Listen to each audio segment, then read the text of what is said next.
안녕하세요. 오늘 우리 석유가스공학 개론 수업의 챕터 7 웰로깅 물리검증에 대해 다뤄보도록 하겠습니다.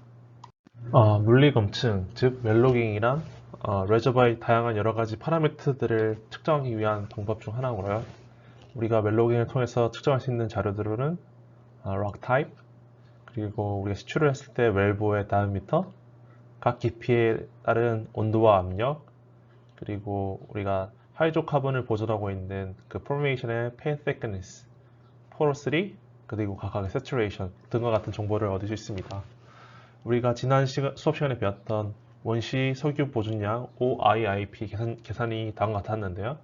여기에 H, paint thickness, 그리고 net to gross, 그 샌드와 쉐일의 비율, 그리고 porosity, oil saturation, 다음과 같은 정보들은 우리가 웰로깅으로부터 측정하여 사용할 수 있습니다. 웰로깅을 하는 방법은 크게 두 가지로 나뉘는데, 첫 번째 방법은 우리가 시추를 하는 과정에 시행할 수가 있고요.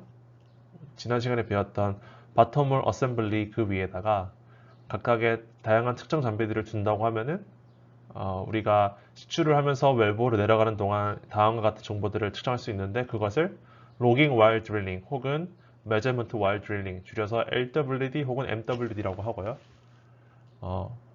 혹은 우리가 바텀 어셈블리에 웰로깅 장비를 설치를 하지 않아서 우리가 그 시추 과정에 우리가 자료를 측정하지 않았다고 하면은, 우리가 시추가 끝난 뒤에 위에 있던 드릴링 리그를 다 제거를 하고 다음과 같은 웰로깅 장비를 실은 트럭이 와서 이렇게 와이어를 통해서 측정 장비를 그 웰보 가장 밑은 깊은 곳으로 내린 다음에 위로 올라오면서 우리가 그 각 포메이션의 높이에 따른 깊이에 따른 정보를 측정할 수 있습니다. 그래서 시추 중과 시추 후 우리가 측정하는 방법이 있다고 할 수 있겠습니다. 원시 석유 보존량 그 시계를 조금 더 자세히 보면은 다음과 같은데요. 우리가 H, 페이 thickness라고 하면은 우리가 쉐일과 사암이 있을 때 그 사암 포로시티가 높고 펄메빌리티가 높아서 우리가 저류층으로 적합한 그 사암의 두께가 얼마만큼인지를 우리가 H라고 하고요.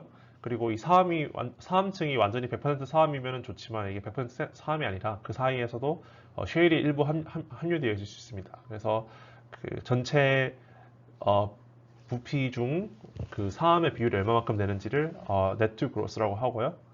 그리고 그리고 porosity, 우리가 그 포메이션에 있는 그 암석의 공급률이 얼마만큼 되는지, 그리고 비정을 이용한다고 하면은 우리가 그 지역에서의 그 지점에서의 우리가 그 오일 세츄레이션이 얼마만큼 되는지, 비저항이 크면 클수록 오일 세츄레이션이 더 크다고 할 수 있겠어요. 그래서 우리가 다음 같은 정보들을 웰로깅, 아래서 붙던 감마레이, 레지스티비티, 포로시티 로그를 통해서 우리가 측정을 하고 이를 원시 석유 보존량을 계산하는 데 사용할 수 있습니다. 다음에 그 각 웰로깅은 뒤에 슬라이드에서 다시 자세히 다루도록 하겠습니다. 웰로깅을 통해서 궁극적으로 우리가 하고자 하는 것은 Formation Evaluation, 즉 지층 평가인데요. 지층 평가라 함은 우리가 타겟으로 하는 그 자원의 총량과 그리고 이를 기반으로 우리가 웰을 어디다 둬야 되는지, 혹은 그 이 해당 저류층으로부터 얼마만큼의 석유를 개발하는 동안에 생산할 수 있는지에 대한 퍼포먼스를 우리가 해석하는 그런 과정들을 우리가 Formation Evaluation이라 할 수 있겠습니다. 특히 웰로깅은 그 굉장히 직접적으로 우리가 자료를 측정할 수 있는 굉장히 좋은 훌륭한 자료라고 할 수 있는데요. 예를 들어서 우리가 웰보를 따라서 우리가 웰로깅 툴을 넣는다고 하면은 0.5피트당 해당 관측값을 측정할 수 있습니다. 혹은 센티미터로 표현하자면 매 10cm마다 우리가 그 해당된 자료를 획득할 수 있습니다. 그리고 이 자료는 바로 포메이션으로 바로 옆에 붙어 있는 웰보로부터 우리가 측정을 하기 때문에 가장 직접적이고 가장 해상도가 가장 높은 자료를 할 수 있겠습니다. 웰로깅 이외에 우리가 포메이션 이밸류에이션 하기 위해서 사용할 수 있는 자료들을 보면은 지난 챕터에서 배웠던 그 시추를 통해서 발생하는 암편들을 우리가 커팅스라고 했는데요. 우리가 이를 드릴링 플루이드인 머드를 통해서 그 위로 회수를 할 수 있다고 했고, 그래서 그 커팅을 분석을 하면은 우리가 현재 이 지층에서의 여러 가지 정보들, 그러니까 석유가 보존을 하는지 하지 않는지와 같은 정보들을 측정할 수 있습니다. 자, 이를 머드 로깅 혹은 머드 록스라고 하고요. 또 다른 방법으로는 우리가 앞에 코어 비트를 바꿔서, 그러니까 비트가 원래 그냥 시추만 하는 것이 아니라 그 안에 빈 공간이 있어서 그 암석의 그 긴 원기둥 형태의 코어 샘플을 시도할 수 있는 드릴링 비트를 바꾼 다음에 그 코어를 해석해서 우리가 실험실로 그 암석을 가져와서 뭐 유체 투과도나 아니면 공공의 측정을 한다고 하면 그 코어 샘플로부터도 좀 더 측정적인 자료를 획득할 수 있겠죠.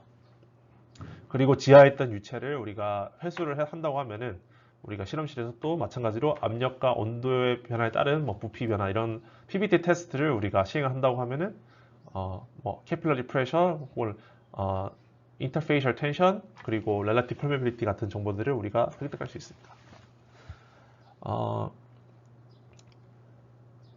그리고 이제 웰로깅은 크게 그 웰로깅을 시행하는 그 지하에서의 환경 그리고 우리가 측정하고자 하는 웰로깅들의 그 종류들과 그 종류들이 어떻게 조합을 시켰는지 그 컴비네이션이 또 중요하고요. 그리고 각 기술마다 각 웰로깅마다 그 고유한 기술을 이용하고 있으며 또 각 웰로깅마다 고유한 또 단점을 가지고 있습니다. 이를 이해하고 우리가 그 석유가스 개발에 사용하는 것에 대한 것을 배우는 것이 이번 챕터의 목적이라 할 수 있겠습니다. 웰로깅 인바이러먼트에 대해서 다뤄볼게요. 우리가 웰로깅을 측정하는 방법이 크게 시추가 끝난 뒤에 하는 것과 그리고 LWD 혹은 MWD 그러니까 시추를 하는 과정에서 측정할 수 있다고 했는데요. 웰로깅은 그 포메이션에 대한 정보를 우리가 얻고자 하는 거지만 그 외에 각 깊이에 따른 온도 그리고 웰보어가 얼마만큼의 직경을 가지고 있는지 그러니까 그 측정 장비로부터 포메이션까지의 거리 그러니까 다이아미터라고 할 수 있겠죠. 다이아미터 그리고 각각의 그 위치에서의 전기 전도도 혹은 전기 비저항 그리고 여러 가지 라디오 액티비티나 아니면은 음파 전달 속도 등 같은 영향들을 받아서 우리가 어떤 값들을 측정하게 되는 것이고 그리고 우리가 여러 가지 웰로깅 장비들을 한꺼번에 내리게 되는데 그때 그 컴비네이션을 하게 된다고 하면은 그 전체 길이가 약 40비트에서 140비트까지 이렇게 커질 수 있습니다. 장비가 많아지면 많아질수록 더 길어지겠죠. 그리고 각각의 웰로깅 장비들은 그 Y축이 메저먼트 뎁스입니다. 웰 트래젝토리를 따라 내려갔을 때 그 내려가는 그 길이에 해당되는 위치에서의 그 각각의 관측값들이 표현이 되는 거고요. 우리가 메저먼트 뎁스와 비교되는 게 그 TBD, True Vertical Depth가 있었죠. 메저먼트 뎁스는 우리가 시추 챕터에서 배웠듯이 그 육상 시추인 경우 켈리 부싱이 있는데 그 켈리 부싱으로부터의 그 떨어진 거리, 총 거리가 그 메저먼트 뎁스고요. True Vertical Depth는 전체 시추 경로에 따른 거리가 아니라 해수면의 높이에서 수직으로 얼마만큼 깊이 들어있는지 그래서 그게 TBD입니다. 하지만 웰로깅은 메저먼트 뎁스를 Y축으로 한다는 걸 기억하시고요. 또 웰로깅 측정에 영향을 주는 여러 가지 환경들을 보면은 우리가 지금 그 위치에서의 락 타입 그리고 뭐 지질학적인 어떤 구조나 아니면은 그 위치에서의 그 웰보 안에 처해 있는 유체의 종류나 혹은 그 깊이당 온도와 압력 등의 영향을 받겠습니다. 오늘 우리가 그 수업 시간에 다룰 전체 웰로깅의 종류에는 크게 캘리퍼 로그, 이미지 로그, 템퍼처 프레셔 로그, 시멘트 본드 로그, SP 로그, 레지스티비티 로그, 그리고 감마레이 로그, 뉴트론 로그, 덴시티 로그, 소닉 로그, 끝으로 NMR 로그가 있겠습니다. 이 중에 우리가 좀 자세히 다룰 것은 캘리퍼 로그와 SP 로그, 레지스티비티 그리고 뉴클리어 로그 세 종류와 그다음에 소닉 로그가 되겠는데요. 각각이 서로 다른 물리적 법칙을 이용해서 서로 다른 정보를 측정한다고 할 수 있겠습니다. 그 각 웰로깅 장비들을 넘어가기 전에 우리가 하나 더 고려해야 할 사항이 있는데요. 우리가 웰로깅을 측정하는 시점이 시추를 하는 그 과정 혹은 시추가 끝난 뒤에 우리가 그 웰로깅을 측정하다 보니 우리가 시추를 하는 과정에서 그 드릴링 플루이드로 사용됐던 그 머드가 오른쪽 그림에서 보면은 그 드릴링 스트링으로부터 내려와서 비트를 통해 빠져나온다고 하면은 아래에 있는 커팅과 함께 그 애뉸러스를 통해서 우리가 위로 회수를 했었는데, 이때 애뉸러스에서의 그 머드의 압력이 포메이션의 압력보다 작다고 하면은 포메이션에 있던 유체가 안으로 들어올 테고, 우리가 이것을 킥이라고 했습니다. 그 킥을 발생시키지 않기 위해서, 혹은 킥이 컨트롤되지 않았을 때는 우리가 블로우아웃까지 발생할 수 있는 굉장히 위험한 경우이기 때문에, 일반적으로 우리가 머드의 프레셔를 포메이션의 프레셔보다 조금 더 높은 상태로 유지해서 우리가 시추를 진행을 하게 되고, 그 결과 우리가 원하진 않았지만 이 머드의 일부가 위로 회수되지 않고 여기 포메이션으로 그 침투되는 현상이 일어날 수 있습니다. 이를 필터레이션이라고 하는데요. 자, 왼쪽 그림으로 보겠습니다. 웰보에서 우리가 중앙으로 그 드릴 스트링을 통해서 머드를 내려온 다음에 비트를 통해서 다시 애뉸러스로 나오는 과정에서 그 머드가 일부 이게 그 포메이션, 포러스 굉장히 유체 투과도가 크고 공률이 큰 포메이션은 안쪽으로 이렇게 들어오게 되면서, 우선 그 머드 안에 있던 그 입자들이 이렇게 쌓여서 만들어지는 머드 케이크가 발생을 하고요. 그리고 그 머드의 유체가 여기에 침투를 하면서 발생하는 여기 노란색 부분, 여기를 이제 플러시드 존이라고 합니다. 플러시드 존. 그리고 가장 깊은 곳에는 보면은 이제 머드가 침투로부터 영향을 받지 않은 uninvaded 존이 있는데, 우리가 만약에 포메이션에 대한 정보를 얻는다고 하면은 uninvaded 존에 대한 정보를 받아와야겠죠.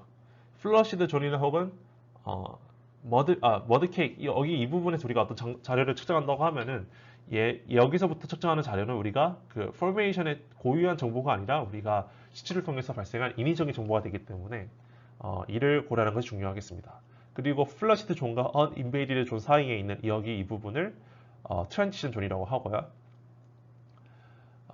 여기 또 하나 더 나아가서, 우리가 여기 머드 케이크가 발생하는데 우리가 이 머드 케이크를 제대로 처리를 해주지 않거나, 만약에 머드 케이크가 심하다고 하면은 우리가 만약 이 지층에 대해서 그 웰 컴플리션을 수행을 하고 우리가 하이드로카본을 생산한다고 했을 때 이 머드 케이크가 스킨 팩터로 작용을 합니다. 그래서 실제 레저버의 그 고유한 뭐 인젝티비티나 프로덕티비티보다 조금 더 낮게 우리가 유체를 주입하고 생산할 수 있겠죠.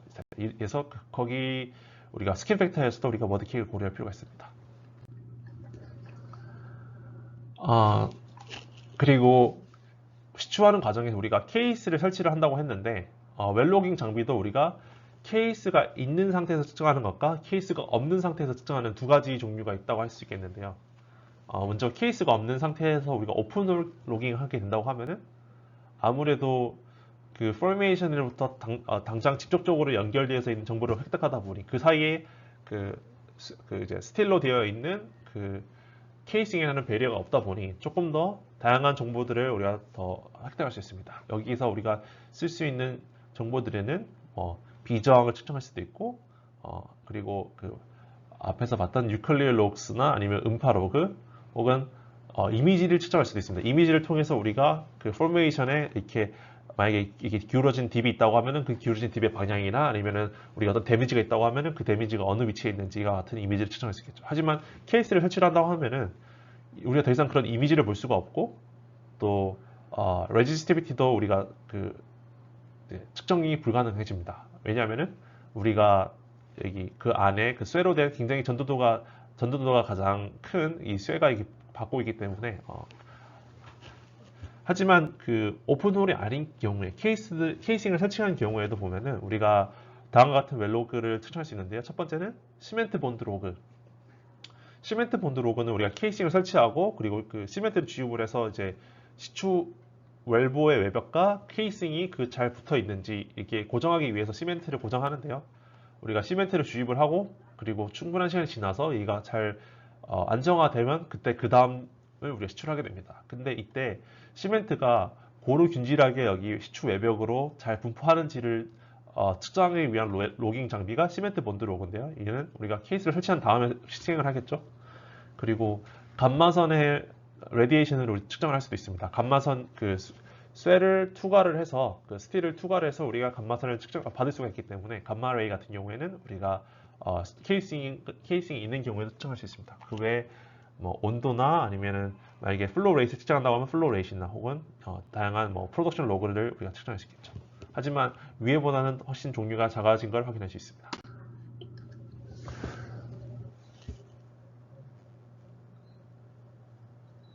Investigation Depth와 Resolution이라는 두 가지 개념이 있습니다. Investigation Depth는 오른쪽 그림에서 봤을 때 우리가 웰보어에서 얼마만큼의 더 깊이까지 측정할 수 있는지, 인베스티게이션 뎁스가 크면 클수록 우리가 웰보어로부터 조금 더 떨어져 있는 깊은 곳까지 우리가 측정할 수 있다는 것이고요. 그리고 인베스티게이션 뎁스가 작다고 하면은 웰보어 바로 옆에 있는 지점만 우리가 자료를 측정한다는 것입니다. 그리고 레졸루션은 수직으로 이제 우리가 웰로깅 장비를 내린 다음에 위로 올라오면서 혹은 시출하는 과정을 측정을 하게 되는데, 그때 그 위에 있는 지점과 아래에 있는 지점 사이의 그를 구분할 수 있는 최소 그 단위 길이, 그게 레졸루션이 되겠고, 레졸루션이 크면 클수록 우리가 조금 더 그 작은 부분에 대해서 더 자세한 정보를 얻을 수가 있겠죠. 그래서 예를 들어서 레지스티비티 로그 같은 경우에는 레졸루션이 약 80cm 정도 되고, 그리고 인베스티게이션 뎁스도 종류에 따라서 이렇게 다릅니다. 아까 앞에서 머드가 필터레이션이 생기고, 그리고 그 포메이션이 그 머드로 인해 플러시드 존이 발생을 한다고 했는데, 우리가 만약에 레지스티비티, 즉 원래 포메이션에 들어있던 유체의 비저항을 측정한다고 하면은 우리가 다음과 같이 이제 종류를 좀 달리해서 측정할 수 있습니다. 여기 보면은 리시버가 있고요, 리시버. 그리고 여기 아래 보면은 세 개의 소스가 있습니다. 그러니까 세 개의 소스에서 전기를 흘려서 리시버에서 들어오는 그 주어진 전압에서의 그 전류량을 통해서 우리가 안에 비저항을 측정을 할 텐데, 이때 여기 이 깊이에서의 그 비저항을 측정한다고 하면은 우리가 가까운 지점에서의 소스에서 우리가 리시버로 비저항을 측정할 수가 있고, 좀 더 긴 경우로 측정할 수도 있고, 혹은 더 긴 경우로 우리가 측정할 수 있습니다. 우리가 리시버와 그 소스의 거리가 커지면 커질수록 여기 비저항을 측정하는데 이 전류가 더 깊은 곳까지 이렇게 갔다가 돌아가기 때문에 우리가 조금 더 깊은 전기 비저항을 측정할 수 있고, 더 깊은 전기 비저항이라고 하면은 우리가 플러시드 존 그 안에 unembedded 존 혹은 원래 포메이션의 오리지널 플루이드에 대한 정보를 우리가 받을 수 있게 되는 거겠죠. 그리고 쉘로우는 레퍼런스로 우리가 측정을 하게 되는데, 우리가 여기에 플러시드가 일어났는지 안 일어났는지, 혹은 플러시드가 일어났다고 얼마나 더 깊이 일어났는지를 측정하기 위해서 우리가 쉘로우의 레지스티비티 측정을 하고, 마찬가지로 포메이션의 고유한 그 세츄레이션을 측정하기 위해서 우리가 딥으로도 측정을 하게 됩니다. 그래서 레지스티비티 로그는 우리가 임의로 인베스티게이션 뎁스를 얕은 것과 깊은 것 두 가지를 함께 측정한다고 할 수 있겠습니다. 앞으로는 우리가 그 다양한 여러 가지 웰로깅 장비들을 소개를 할 텐데요. 첫 번째 웰로깅 장비는 캘리퍼 로그입니다. 캘리퍼 로그는 웰보의 그 쉐입을 이제 따라서 측정을 한다고 하고요. 그리고 이 장비를 보면은 이렇게 여러 가지 다리들이 이렇게 나와 있습니다.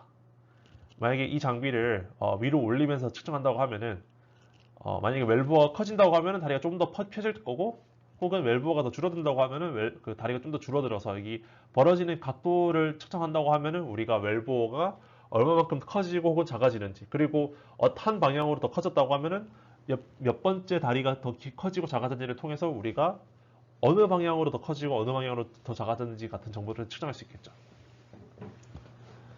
여기 보면 간단한 원리가 여기 플렉시블 암스, 그러니까 여러 가지 다리들이 이렇게 있어가지고 이 벽을 타고 올라오면서 그 각도를 측정을 하고, 그리고 이게 중요한 이유는 뭐냐면은 우리가 다른 웰로깅 장비를 측정할 때 그 다른 웰로깅은 어떤 기본 전제가 있냐면은 웰로깅을 측정하는 그 장비로부터 포메이션까지의 거리가 일정할 거라고 가정했습니다. 근데 만약에 우리가 시출하는 과정에서 연약한 포메이션을 지나가면서 그 포메이션의 다이아미터가 다른 지점보다 더 커졌다고 하면은 같은 웰로깅 장비를 통해 그 정보를 취득했음에도 불구하고 그 지점은 다른 지점과 다른 전제를 받겠죠.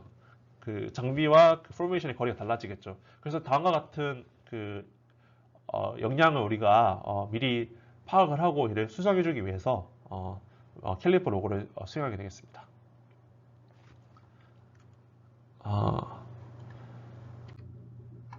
여기 그리고 캘리퍼 로그에도 다른 예시도 이렇게 있고요. 그리고 각 방향마다 어떻게 우리가 커졌는지 작아졌는지 같은 정보도 우리가 측정할 수 있게 되겠고, 여기 오른쪽에는 이게 하나의 예시가 있습니다. 우리가 만약에 시추를 하면서 굉장히 그 브리틀 쉐일, 그러니까 깨진 강도가 깨짐 강도가 큰 쉐일, 이런 특징한 성질을 가지는 포메이션에서는 우리가 시추를 하지만 시추 외에 그 옆에 큰 공국이 발생할 수 있고요. 이거를 케이브라고 하는데, 케이빙이 발생할 수가 있고요.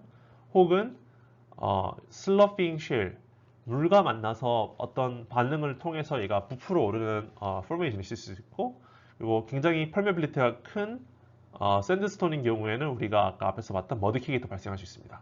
또 그 외에 다른 다양한 이유로 이렇게 또 웰보어가 작아지는 경우가 있을 수 있는데, 자, 여기서 이 지점에서는 웰보어가 다이아미터가 커졌고, 여기는 우리가 원하는 딱 웰보어 크기였고, 여기는 웰보어가 다이아미터가 다 줄어들었다가 다시 원래대로 왔다가 다시 줄어들었다가 다시 원래대로 왔다가 줄어들었다가 원래대로 왔다가 이렇게 반복하고 있는데요.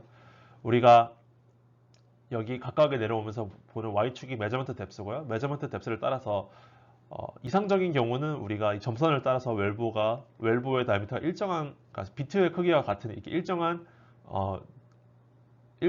그 웰보어 다이아미터를 우리가 원하지만, 실제 캘리퍼 로그를 통해서 우리가 여기는 좀 더 커졌네, 혹은 여기는 좀 더 줄어들었네, 여기도 좀 더 줄어들었네 같은 정보들을 획득할 수 있게 되는 것입니다.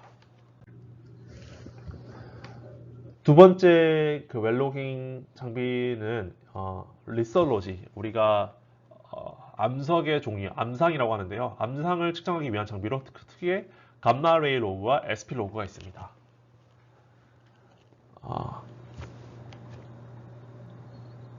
감마레이와 SP 로그의 간단한 특징은 우리가 퇴적암 중에 크게 클라스틱스와 카보네이트 두 종류로 나뉘는데, 클라스틱에는 그 입자 크기에 따라서 샌드스톤에서부터 그러니까 샌드스톤일수록 입자가 큰 퇴적 물질이 모여서 만들어진 돌이고, 그게 사암이라고 하고요. 그리고 그 아래 이제 쉐일은 굉장히 작은 입자들이, 우리나라 말로는 이암 혹은 쉐일이라고 합니다. 감마레이와 SP 로그를 통해서는 우리가 샌드스톤과 쉐일의 그 함량을 측정할 수 있게 됩니다. 우선 감마레이 로그의 그 간단한 원리를 보자고 하면은, 감마레이는 지층으로부터 발생하는 자연 방사선을 측정하게 됩니다. 자연 방사선이 왜 지층에서부터 발생이 되냐고 하면은, 그 각 포메이션에 구성하는 암석들마다 레디오 액티브 아이소토프, 우리나라 말로 하면 방사성 동위 원소들이 있는데요.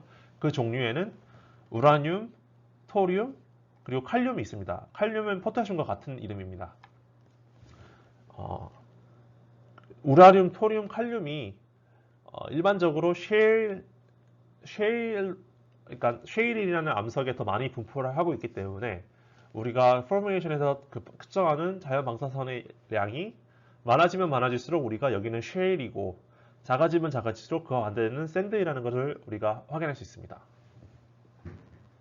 그리고 인베스티게이션 데스는 약 1.5피트, 약 45cm 혹은 50cm 정도의 깊이까지의 정보를 우리가 감마레이 로그를 통해서 우리가 측정을 하게 되는 것이고요. 그렇다고 하면은 우리가 감마레이 로그를 통해서는 우리가 쉐일의 함량을 우리가 또 레저버 파라미터 중에 V 쉐일이라고 합니다. V 쉐일. 네트 그로스와 같은 개념으로 이해를 하시면 되겠고, 이제 V 쉐일을 우리가 감마레이 로그부터 어떻게 계산할 수 있는지 굉장히 간단합니다. 사실. 여기 감마레이 로그의 예시가 하나 있고요. Y축은 메저먼트 뎁스라고 했고, 여기 X축은 우리가 측정한 그 감마선의 량이 되겠습니다. 그 단위는 API가 되겠습니다. API. 맨 오른쪽이 150, 맨 왼쪽이 0, 그리고 가운데가 75가 되겠죠. 이 초록색 선이 그 깊이에 따라서 우리가 측정한 감마레이의 양이 되겠고요. 그리고 오른쪽에는 그 포메이션에 대한 그 그라운드 트루스가 되겠습니다. 여기 보시면은 쉐일인 부분에서는 가장 최대의 감마레이를 방출하고 있는 것을 확인할 수가 있고, 샌드가 되면 여기 약간 줄어들었다가 다시 쉐일이 되면 다시 최대의 감마 웨이를 측정하고, 여기 굉장히 크고 클린한 샌드가 있을 경우에는 이게 최소가 되고, 그리고 여기가 다시 쉐일로 쉐일로 다시 커지는 걸 확인할 수 있습니다. 여기에 이제 감마 웨이에서 그 쉐일, 일반적으로 쉐일 있을 것 같은 그 지점에서의 감마 레이 값을 우리가 감마 레이 쉐일이라고 하고요. 여기 오른쪽에 보면은 GR 그리고 하점자 쉐일이라고 합니다. 감마 레이 쉐일이라고 하고, 그리고 맨 왼쪽에 클린 샌드에서의 그 쉐일 측정 값을 우리가 감마 레이 클린이라고 하겠습니다. 감마 레이 클린, 감마 레이 쉐일과 감마 레이 클린이 있습니다. 감마 레이 클린에서는 100% 샌드고 감마 레이 쉐일에서는 100% 쉐일인 겁니다.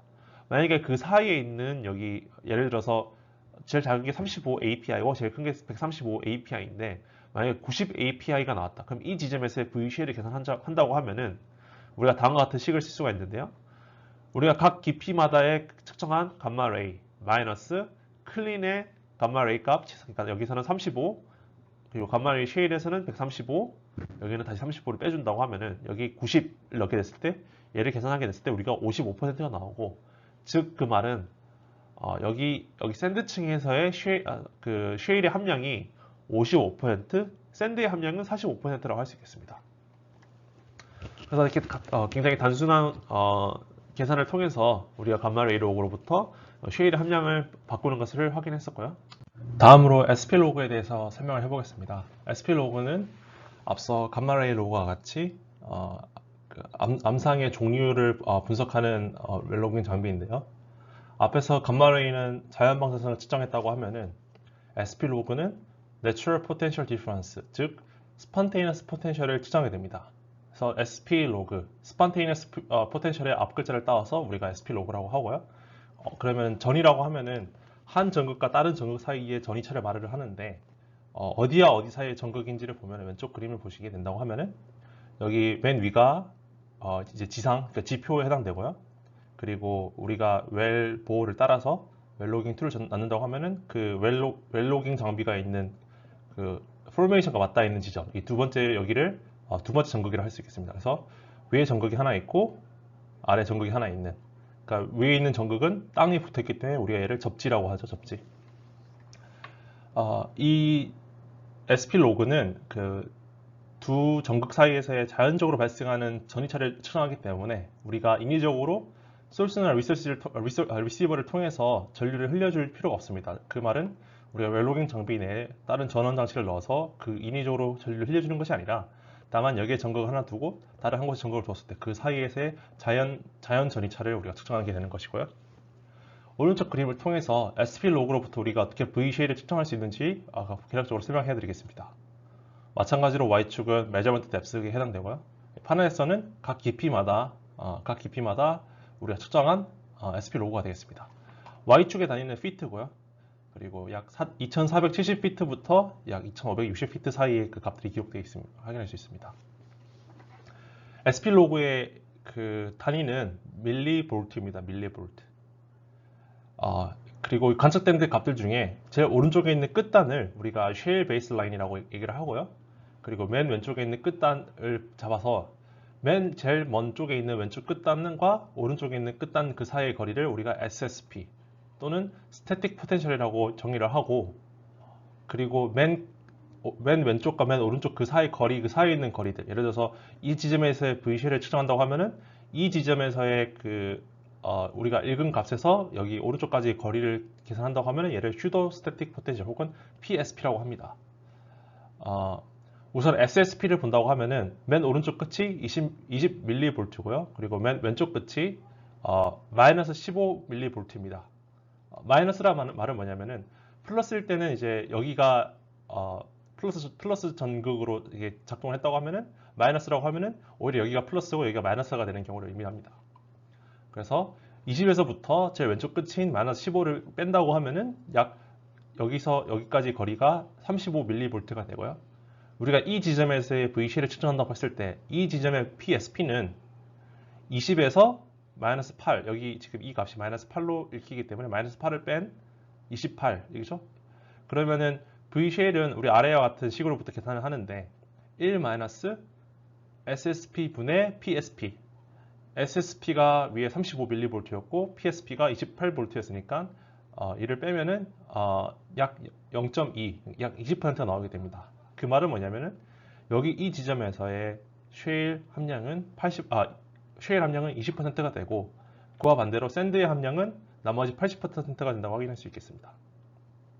그리고 이 지점에서의 그 쉐일의 함량은 100%가 되고요. 그리고 이 지점에서의 쉐일의 함량은 0%가 됩니다. 그래서 여기는 클린 샌드, 여기는 20%는 쉐일인 샌드층이 하나 있는 걸 확인할 수 있습니다. 우리가 이렇게 감마레이와 SP 로그를 통해서 V 쉐일을 어떻게 측정하는지 예를 통해 확인했습니다.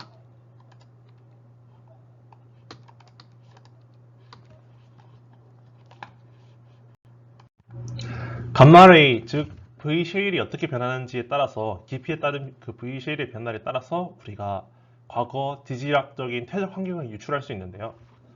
우선 첫 번째 감마레이 트렌드를 보게 된다고 하면은 얘는 왼쪽으로든 혹은 오른쪽으로든 이렇게 플랫한 경우를 확인할 수 있습니다. 이 경우는 뭐냐면은 오른쪽으로 플랫한 경우라고 하면은 이제 감마레이 그 간접값이 크니까 여기는 완전 클린한 쉘층이 해당되고요. 그리고 왼쪽으로 이렇게 됐다고 하면 여기는 완전 클린한 샌드층이 되겠습니다. 이렇게 하나의 트렌드로 이렇게 플랫한 경우는 우리가 여기 이 지점에서는 우리가 그 락 페이시스가 변하지 않고 일정하다는 걸 확인할 수 있고, 자, 두 번째와 세 번째 트렌드를 보게 된다고 하면은 두 번째 트렌드는 감마레이 로그가 위로 올라가면 올라갈수록 작아지는 걸 확인할 수 있습니다. 감마레이가 줄어든다는 말은 뭐냐면은 위로 가면 갈수록 샌드고 아래로 가면 아래로 갈수록 쉐일이니까 위에 있는 샌드 입자가 크고 영어로는 콜스라고 하고요. 아래에 있는 입자가 작으니까 우리가 이 트렌드를 콜스 업 트렌드라고 합니다. 그러니까 위에 있는 층이 샌드고 아래가 쉐일인 경우. 그와 반대로 감마레이가 줄어드는 경향이 있을 수 있습니다. 그 말은 아래는 샌드인데 위로 가면 갈수록 쉐일로 되는 경우. 이 경우는 우리가 쉐일이 입자가 더 작기 때문에, 작다는 것은 영어로 fine이기 때문에 우리가 얘를 fine up trend라고 합니다. course up trend와 fine up trend. course up trend와 fine up trend가 어떤 경우에 우리가 관측이 되느냐고 하면은, course up trend는 해수면이 낮아지는 경우, 해수면이 낮아지는 그 지질학적 퇴적 환경에서 우리가 course up을 관측할 수 있고요. 그와 반대로 fine up이 관측되는 경우는 과거에 그 해안선이, 그러니까 해수면이 위로 증가하는, 그러니까 해수면이 이제 그 높아지는 그 경우, 그리고 반대로 left든 right든 이렇게 플랫한 경우, 이렇게 플랫한 트렌드를 나타내는 경우는 뭐냐면은 해수면의 높이가 크게 변하지 않은 경우에 우리가 다음을 관측할 수 있는 걸 확인할 수 있습니다. 그래서 우리가 세디멘트 스플라이를 봤을 때 우리가 첫 번째 경우를 어그레이딩이라고 하고, 두 번째를 프로그레이딩, 그다음에 세 번째를 리트로그레이딩이라고 하고요.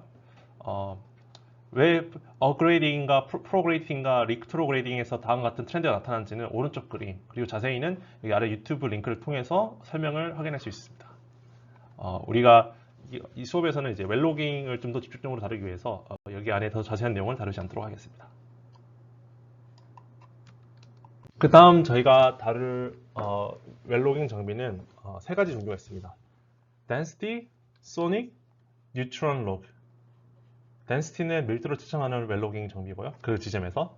sonic은 그 지점에서의 음파 전달 속도를 측정하는 것이고, 세 번째로 neutron log는 그 지점에서 우리가 중성자를 쏘아 보냈을 때 돌아오는 중성자의 에너지를 측정하는 겁니다. 이 셋 다 모두 우리가 포로시티를 측정하기 위해서 시행하는 거고요.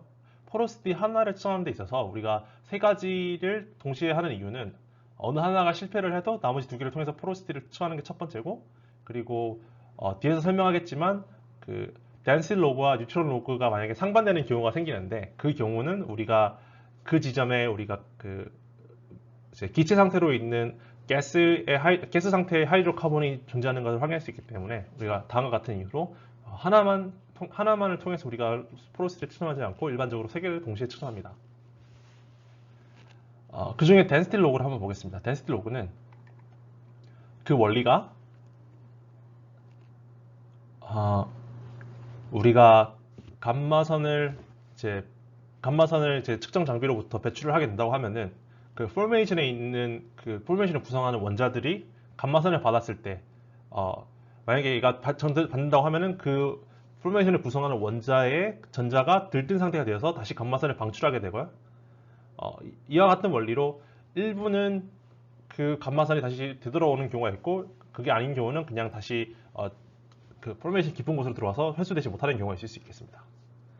이와 같은 원리로 그 포메이션의 전자가 많으면 많을수록, 즉 포메이션을 군성하는 그 원자의 그 밀도가 크면 클수록 우리가 다시 리시버로부터 받는 감마선의 에너지 양이 크기 때문에 이를 통해서 우리가 각 지점에서의 density를 예측할 수 있게 되는 것이고요.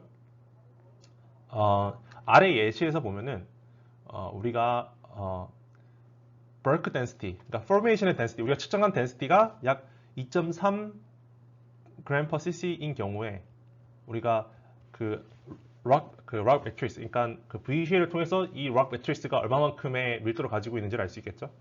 rock matrix가 약 2.62 g per cc의 밀도를 가지고 있고, 그리고 그 안을 구성하는 그 유체, 플루이드의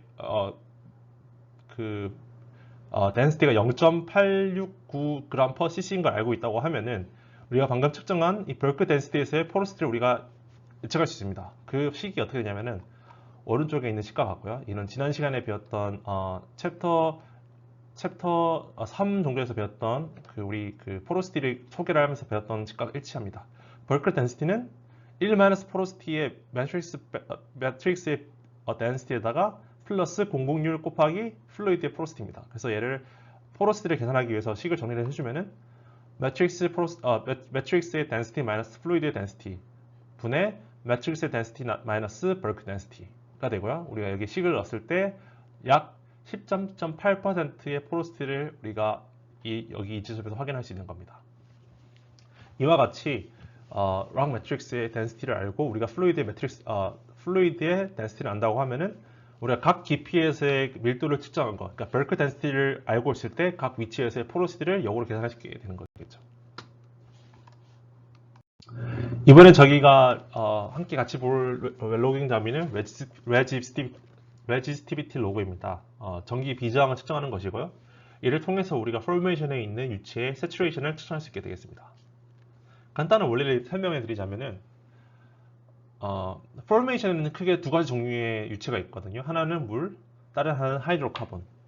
그리고 그 포메이션을 구성하는 rock grade 혹은 rock matrix 그 자체는 non-conductive입니다. 그러니까 뭐 전기 전도도가 굉장히 낮다고 할 수 있겠고요.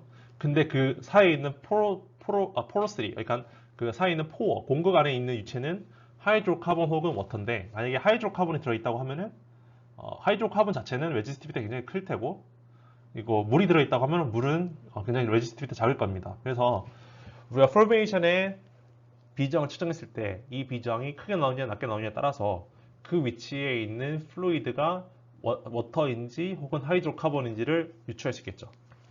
워터 세츄레이션과 그리고 우리가 측정한 resistivity RT 두 개 사이의 상관관계를 우리가 아치 이퀘이션부터 확인할 수 있고요. 그래서 아치 이퀘이션은 다음과 같습니다.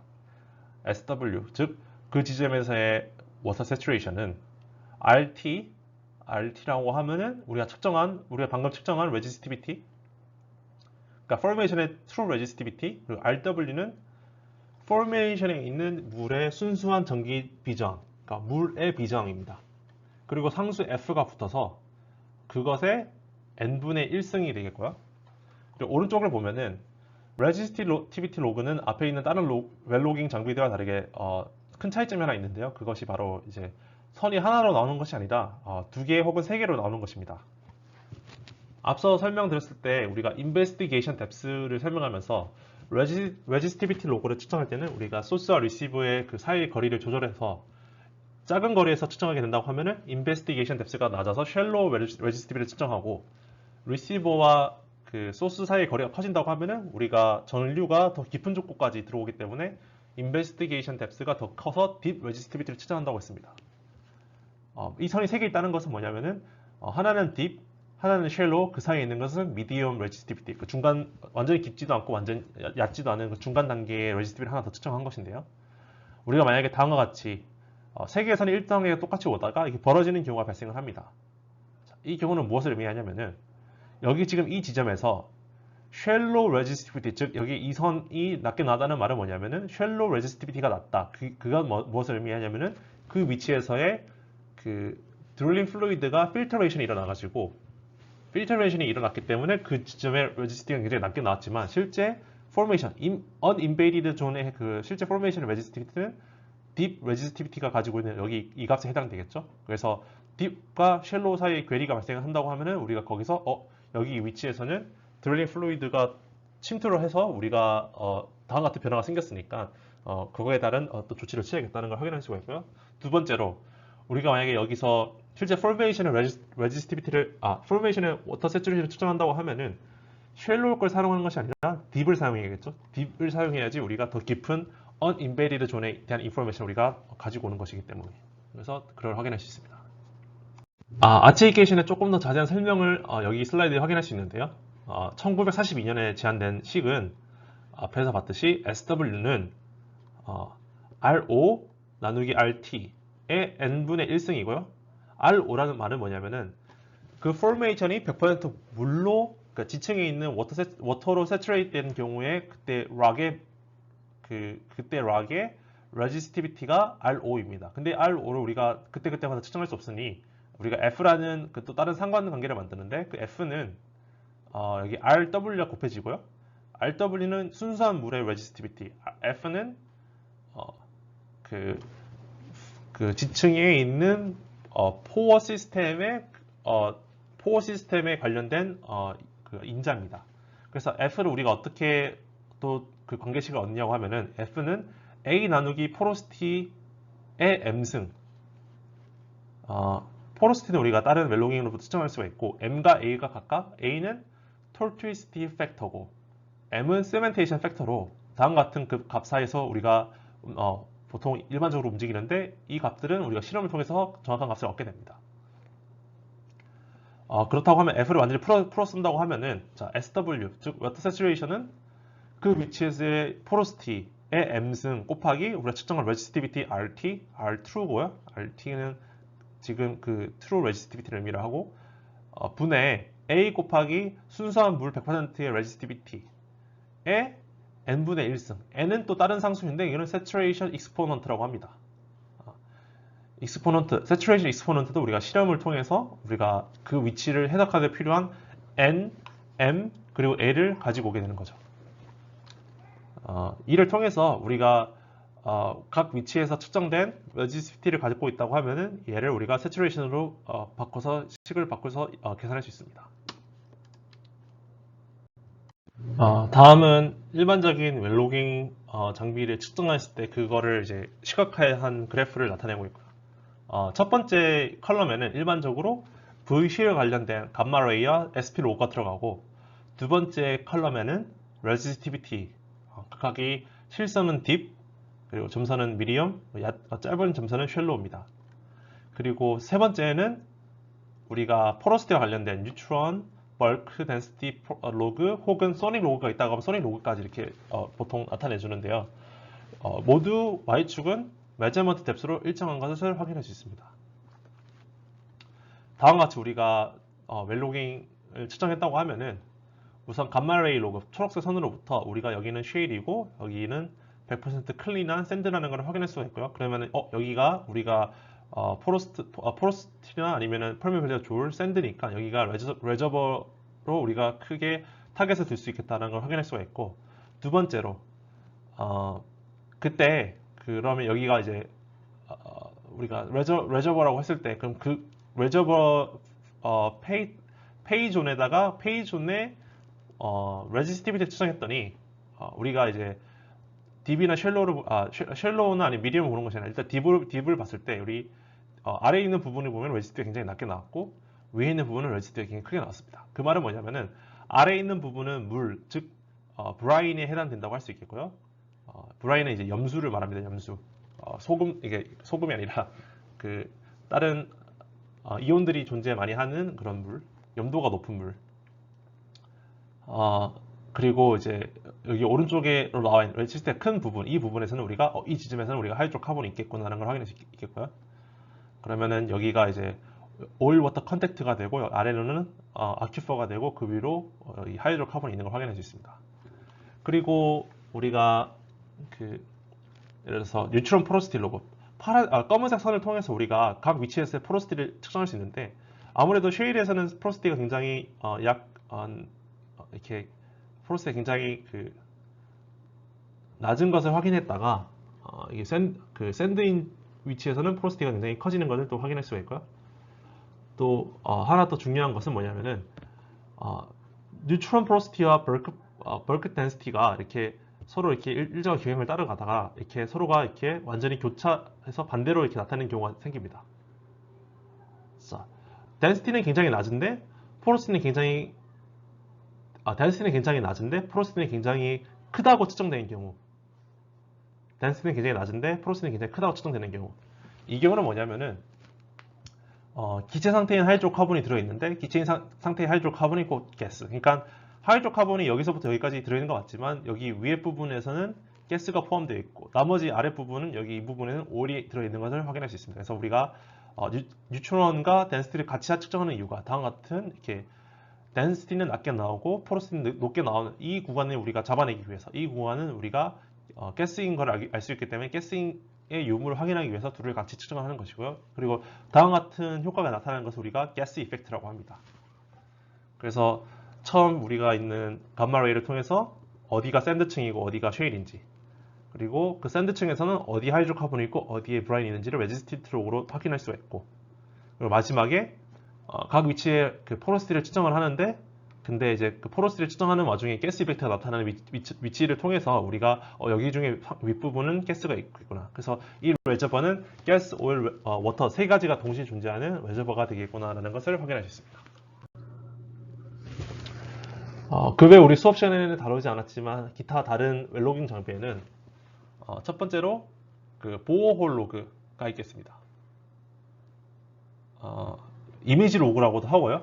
웰보를 따라가서 우리가 웰보에 있는 포메이션의 직접적인 이미지를 다 측정을 하는 겁니다. 이를 통해서 우리가 여기 이 지점에 프랙처가 있는지 없는지, 만약에 있다고 하면 그 프랙처의 방향이 어떻게 되는지, 그리고 포메이션이 이제 허라이전들이 있는데 그 허라이전들이 어떻게 기울어져 있는지 혹은 기울어지지 않는지 그 딥을 또 확인할 수 있고요. 그리고 감마레이 로그보다 조금 더 이제 발전한 감마레이 로그 장비로 우리가 감마레이가 일반적으로 우라늄, 토륨, 칼륨 이 세 가지에서 나온다고 하는데, 방사선 동위원소. 근데 각각에서 나오는 감마레이의 에너지 준위가 조금씩 다르기 때문에 측정한 감마레이의 총량뿐만 아니라 에너지가 어느 정도로 분포를 하는지를 통해서 이게 우라늄의 비율과 토륨의 비율 그리고 칼륨의 비율을 또 구분할 수 있습니다. 이를 통해서 같은 쉐일은 쉐일이지만 이게 쉐일층이 이게 같은 퇴적 환경에서 만들어진 쉐일인지 혹은 다른 퇴적 환경에서 만들어진 쉐일인지 그걸 구분할 수 있겠죠. 감마레이가 높긴 높더라고 하더라도 얘가 여기서 세 가지를 구분한다고 하면은 여기가 한 지점에서의 쉐일과 다른 지점의 쉐일이 서로 같은 쉐일층인지 아닌지를 우리가 확인할 수 있게 되는 겁니다. 끝으로 이제 딥 미터 로그는 우리가 앞서 봤던 스트럭처 딥과 같이 허라이즌들이 이렇게 포메이션을 구분하는 이 허라이즌들, 그러니까 경계선들이 어떻게 기울어져 있는지를 측정하는 장비로 우리가 이해하시면 되겠습니다. 그리고 웰로깅 장비를 이제 사용할 때는 캘리브레이션, 0점 조절이 굉장히 중요한데요. 우리가 웰로깅 장비를 우리가 처음에 만들었다고 해서 그거를 모든 공간에서 일정하게 쓰는 것이 아니라 그 필드, 그 레저버에 맞게 우리가 관측 장비를 조절을 해줘야 됩니다. 근데 이제 그 조절할 때 사용할 수 있는 우리 부차적인 정보로 우리가 머드 로그가 있을 수 있고요. 또 혹은 코어 샘플을 가져올 수 있겠습니다. 아까 아치케이션을 통해서 우리가 워터 세츄레이션을 측정을 하는데, 아치케이션에서는 우리가 크게 세 가지 상수가 필요했었고요. 첫 번째가 saturation exponent, 그리고 두 번째가 toxicity factor, 세 번째가 cementation factor. 이 세 가지 A, M, N 세 가지가 있었는데 이 세 가지를 코어 샘플로부터 측정할 수 있게 되겠고요. 또 마찬가지로 머드 로그를 통해서 우리가 가지고 온 암편들을 통해서 그 외에 필요한 여러 가지 장비들의 필요한 0점 조절을 할 수 있겠습니다.